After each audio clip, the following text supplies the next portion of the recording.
লাইলাতুল কদরে ফেরেশতারা পৃথিবীতে এসে কি করেন? এই রাতে আকাশের মধ্যে কি হয়?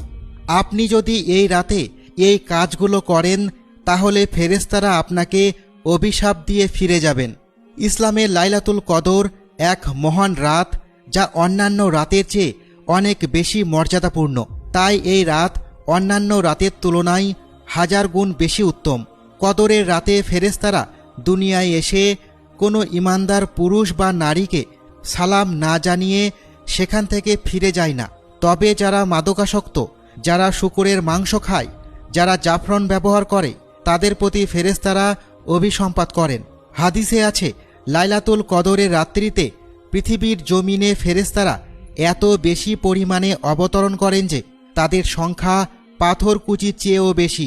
হজরত আনাস রাদিয়াল্লাহু তাআলা আনহু হতে বর্ণিত, রাসূল সাল্লাল্লাহু আলাইহি ওয়াসাল্লাম ইরশাদ করেন যে শবে কদরের রাতে হজরত জিব্রাইল আলাইহিসসালাম ফেরেশতাদের একটি জামাত সঙ্গে নিয়ে জমিনে অবতরণ করেন এবং ওই সকল বান্দাদের জন্য রহমতের দোয়া করতে থাকেন যারা দাঁড়িয়ে কিংবা বসা অবস্থায় আল্লাহ পাকের জিকির ইবাদত বন্দিগিতে মশগুল থাকেন।